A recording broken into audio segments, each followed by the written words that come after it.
Jake, after 17 years, we're eliminating your position. My boss said the words flatly, without emotion. Clean out your desk by the end of the day. My name is Jake Wilson. I'm 54 years old, and until that Monday morning, I was the senior systems analyst at Meridian Technologies in Columbus, Ohio. For almost 2 decades, I was the IT department's foundation. From the days of dial-up to the shift to cloud migration, I was the one who made it all work. 3 CEOs had come and gone while I stayed put, training every new hire, recovering every lost file, and working through countless weekends without a word of complaint or a request for a promotion. So when Daniel called me into his office, and I saw Vanessa from HR already seated, a cold dread settled in my stomach. The atmosphere had been different for weeks, and I knew exactly what was coming. I understand completely, I said, nodding. Once, I walked out without another word. No anger, no pleading, just a quiet acceptance of the inevitable. Back at my desk, I watched the younger employees sneak a glance my way before quickly looking back at their screens. The news travels fast. I had personally trained most of them. They were good kids, but they had no idea what truly held our systems together. None of them knew how the old architecture worked, how to navigate the custom software I'd written, or where the critical admin credentials were buried 3 layers deep in every system. I began to pack my personal items with methodical calm. A family photo, my coffee mug from high school, the small cactus that had somehow survived 17 years. A fluorescent lighting. Bethany from marketing stopped by, her face tight with concern. "Jake, I just heard. This is ridiculous. You practically built this place," she said, her voice rising. "My company's changed direction," I said with a shrug, trying to keep my voice down, but without any warning. "After everything you've done?" she insisted.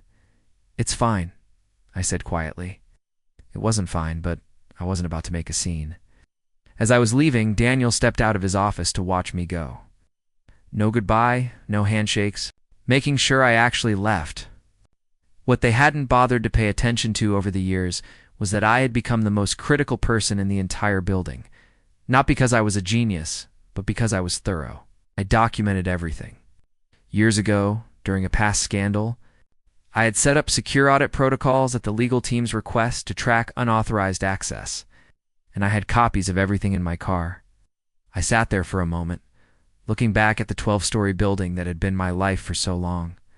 The security badge I had just surrendered had been renewed 16 times. I started my engine and drove home. They had no idea. Wednesday would be fun.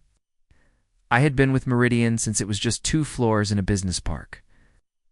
I started when my daughter, Olivia, was in kindergarten, and now she was finishing grad school. The company grew, and I grew with it. I'd turned down offers from competitors because loyalty meant something to me. My wife, Andrea, used to joke that the servers were my second family, and she wasn't entirely wrong. I knew every system, every workaround, every backdoor solution to problems the executives didn't even know existed. The infrastructure I'd built had survived 3 acquisitions and countless innovations that management embraced and then abandoned months later. Daniel became my boss 5 years ago, a young MBA type who called our department IT resources instead of people. He was full of ideas about streamlining efficiency and digital transformation, buzzwords that usually meant doing more with less. I tried to help him understand the complexity buried under years of growth and adaptation. "We need to future-proof," he would say in meetings, looking right past me. 6 months ago, he brought in a consultant named Jason Phillips.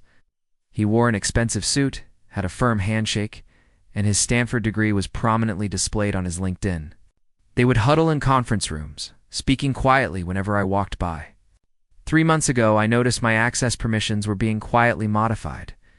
Nothing obvious, just small changes to my administrative controls. I could have protested, but instead, I just watched and documented everything. "You seem distracted lately," Andrea said one night as we sat on the porch. "Is everything okay at work?" I nodded, sipping my beer. "Just changes, nothing I haven't seen before." But these changes felt different. I was being sidelined in meetings. Emails about system upgrades stopped, including me, younger team members. were assigned to projects I would normally handle, and I found a company-wide memo about modernization initiatives that had never been shared with me. It outlined a complete restructuring of the IT department under new leadership, Jason Phillips. My position wasn't even on the new chart. That same day, I discovered something else while running a routine security scan, one of those background tasks no one else bothered with anymore.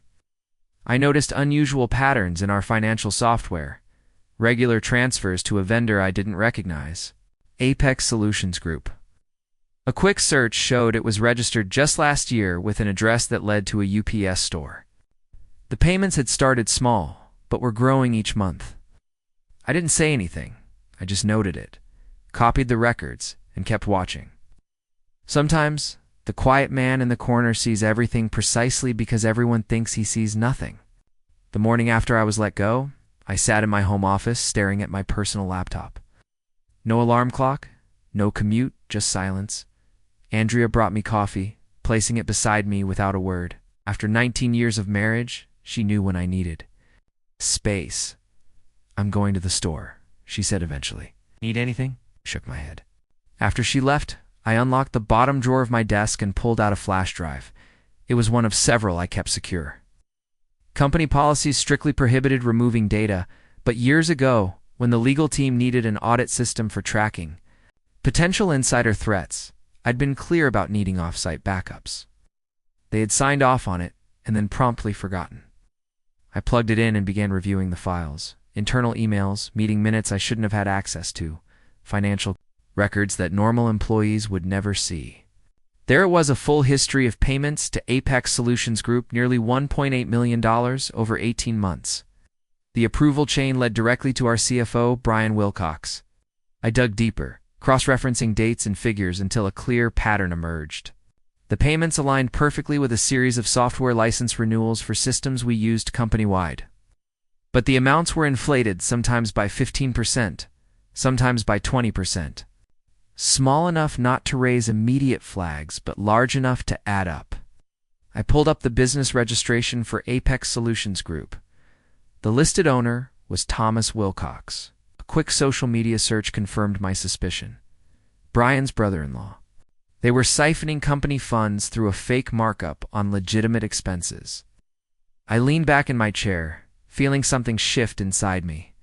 Not anger, but something colder, more focused. For 17 years, I'd solved problems, fixed systems, and protected data. I'd been the reliable one, the steady presence, who never caused waves. And they had discarded me like outdated hardware. The phone buzzed with a text from Steven, a junior analyst I'd mentored. "Sorry about yesterday, total BS what they did. Phillips is already moving into your old office." I set the phone down without responding. The pieces all fit now. Daniel and the CFO needed me gone before anyone could connect the dots on their scheme. They probably thought the evidence would disappear with me, that I was just some aging tech guy who didn't understand modern finance. I opened my email and began drafting a message to the board of directors. Then I stopped, my finger hovering over the send button. Direct, too easy to dismiss as the bitter accusations of a fired employee. I needed leverage, precision, a way to expose the fraud that couldn't be ignored or covered up. I deleted the draft and started making plans. Tomorrow was Wednesday. Board meeting day, quarterly financials would be presented. Bonuses would be approved. Perfect timing. I closed the laptop and walked to the living room window, looking out at the neighborhood where we'd raised our kids and built our life. For the first time since yesterday, I smiled. Wednesday morning, I sat in my car across the street from Meridian's headquarters, watching employees stream through the revolving doors. In the passenger seat was my laptop, logged into an email account I'd created years ago for security testing. It appeared to come from an internal company domain, but wasn't tracked in the main directory. At exactly 9:15 a.m., I made my first move. An email to Daniel with the subject line, "Financial irregularities. Urgent review needed." Included a basic summary of what I'd found regarding the Apex payments. Just enough detail to be credible, but I kept the brother-in-law connection out of it. If Daniel was involved, he'd panic. If he wasn't, he'd investigate. Either way, I'd learned something. By 9:45 a.m., my phone rang Daniel's number. I let it go to voicemail. His message was terse. Jake, we need to discuss your email immediately. Call me back. I didn't. Instead, I drove to a coffee shop, set up my laptop, and waited. At 10:30, another email appeared. This one from Vanessa in HR. Mr. Wilson, we've received concerning communication from you that potentially violates your separation agreement. Please cease all contact with Meridian employees and remember your confidentiality obligations. Any further communications may result in legal action. So that's how they were playing it. Threaten, dismiss, isolate. I hadn't signed any separation agreement. At noon, I drove to my bank and accessed my safe deposit box.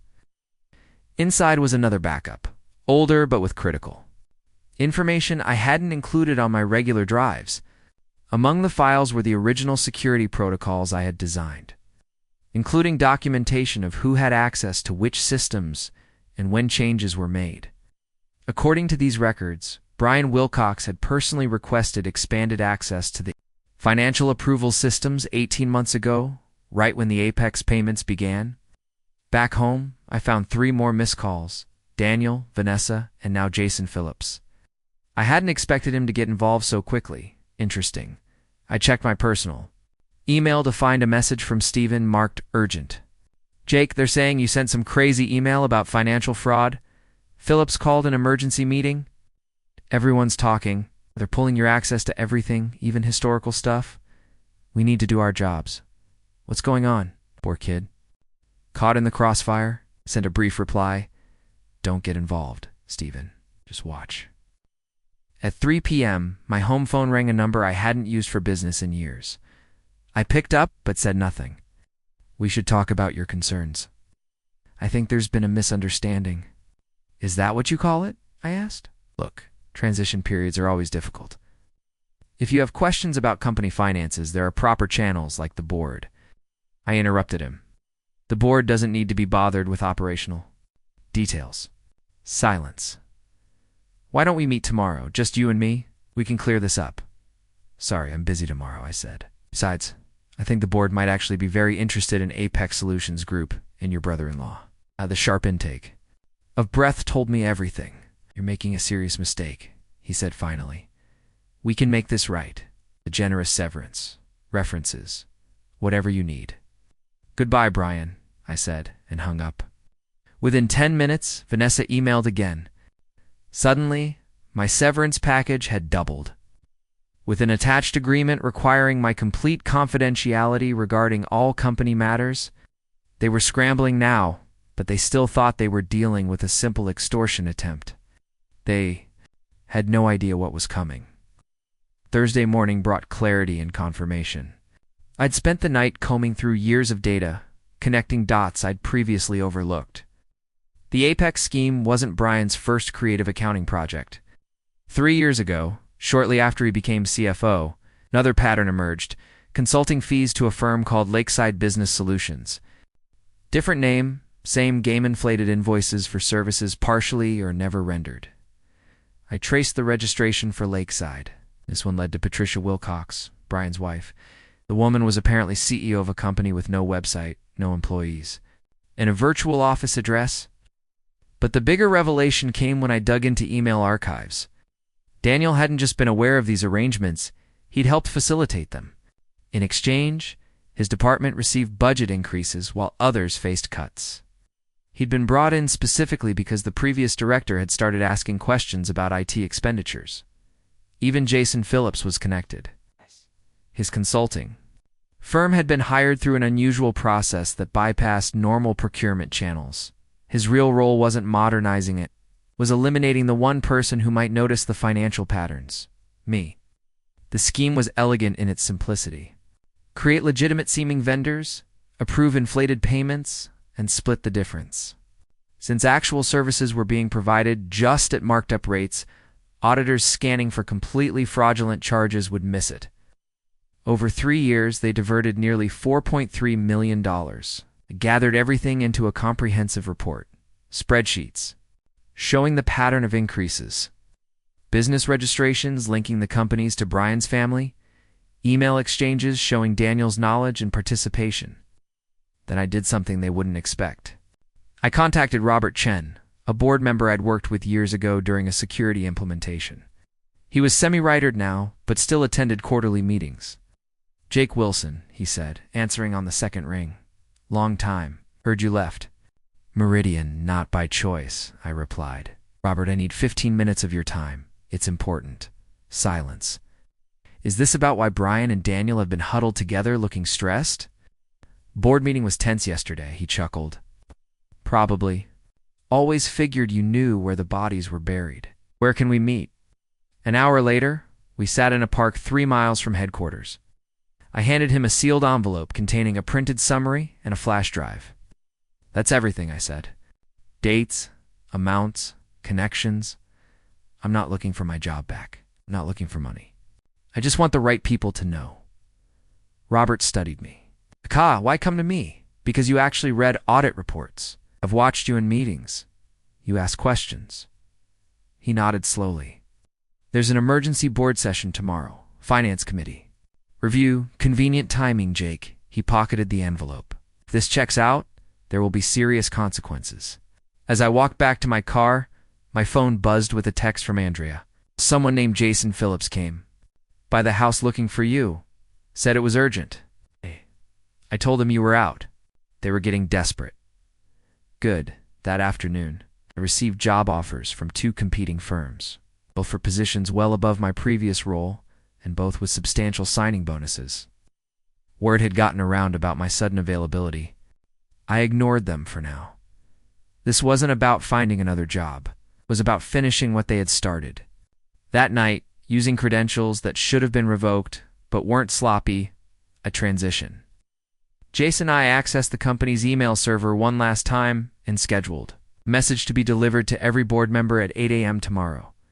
The subject line: "Before you approve Q2 bonuses, read this." Attached was my full report.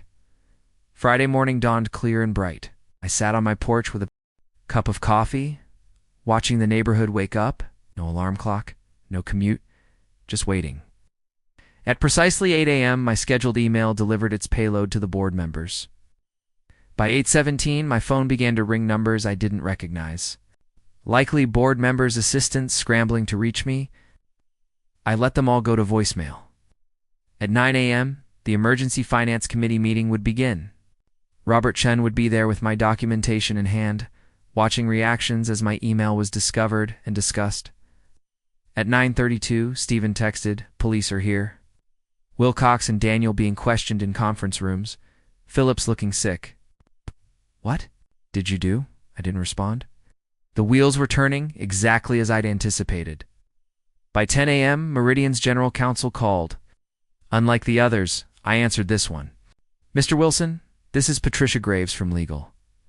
We need you to come in immediately to discuss information you've provided to the board." "I'm available by phone," I replied. "This really requires an in-person discussion." "No, it doesn't." I interrupted calmly. "Everything I know is in that report. Everything I have is already backed up in multiple secure locations. If anything happens to me or my family, additional copies go to the SEC, IRS, and 3 news outlets." Silence. "Wilson," she finally said, her voice carefully measured. "The board is taking this extremely seriously. They've already placed several executives on administrative leave pending investigation. They would appreciate your cooperation." "I've cooperated fully by providing complete documentation," I said. "My part is done."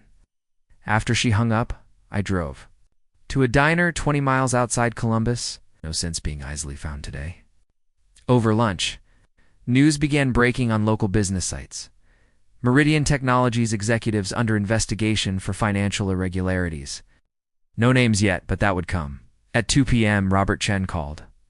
"It's a bloodbath," he said without preamble. "Brian confessed once we confronted him with your evidence, trying to cut a deal, blaming Daniel for pressuring him. Daniel's denying everything, and Phillips claims he was just a consultant with no knowledge of financial matters. The board isn't buying it. We've suspended all 3 pending further investigation." The money. "Forensic accountants are coming in Monday. Early estimates suggest at least $4.5 million diverted over 3 years, maybe more. I nodded to myself. I'd been close. The board wants to talk to you, Robert continued, about coming back, not just to your old position. They're creating a new chief security officer role reporting directly to the board. I had anticipated this possibility, but was still surprised. I'll think about it, I said. That evening I told Andrea everything. She listened without interrupting, then asked, "What do you want to do?" Good question. The revenge part was complete. The people who had pushed me out were themselves being pushed out, likely facing criminal charges. Justice had been served, cold and precise. But returning to Meridian meant walking back into the place that had discarded me after 17 years of service. Could I do that? Did I want to? I need time to decide, I said finally. Later that night, I opened my laptop one last time and posted a single message to my otherwise dormant LinkedIn profile: never burn bridges. Just let them collapse under the weight of their own greed. Within minutes, former colleagues began reaching out. Word was spreading.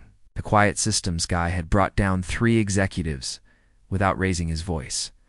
By Monday, everyone would know exactly who they had underestimated. Monday morning, I walked into Meridian's headquarters wearing a suit I hadn't needed in years. The security guard did a double take, then quickly printed me a visitor badge. "Welcome back, Mr. Wilson," he said with newfound respect. The elevator ride to the executive floor was quiet. I'd never had a reason to visit this level before. Now I was expected in the boardroom. 10 board members sat around a polished table. Robert Chen nodded slightly as I entered.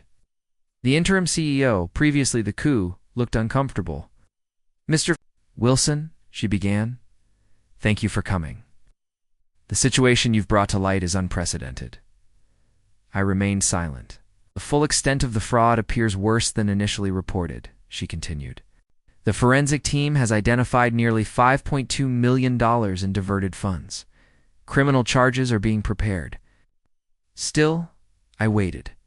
Robert cleared his throat. "Jake, the board has unanimously voted to create a new executive position, Chief Information Security Officer. Full executive privileges. Reporting structured directly to the board. We'd like to offer you the role." I set my folder on the table. "Inside, you'll find my conditions," I said. "Non-negotiable." The CEO opened it, scanning quickly. Her eyebrows rose. "Full audit authority across all departments. Independent budget. Veto power on financial technology decisions." I nodded. "Once. This is unusual," she said. "So it was embezzling $5.2 million, I replied. "That happened because no one was watching. Now someone will be." The room fell silent.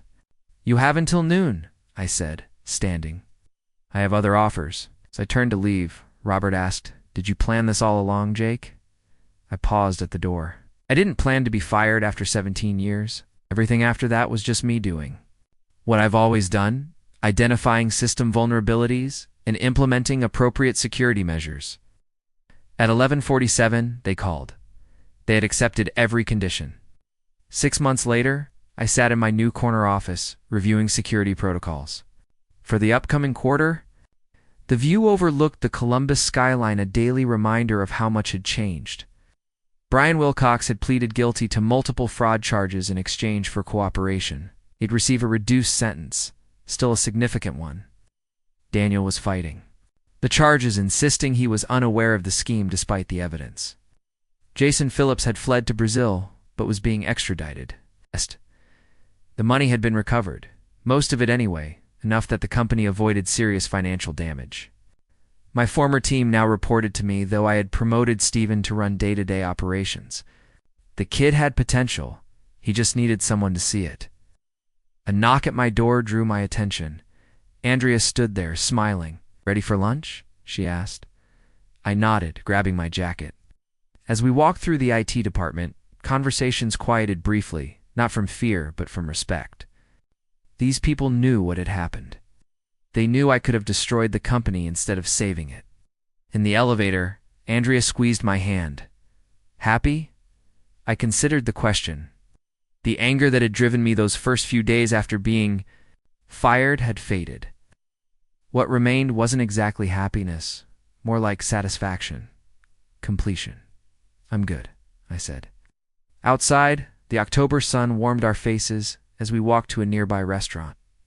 My phone buzzed with a message from Robert Chen. Board. Approved your security budget increase. Unanimous vote. I smiled slightly. No arguments, no questions, just trust. Andrea noticed my expression.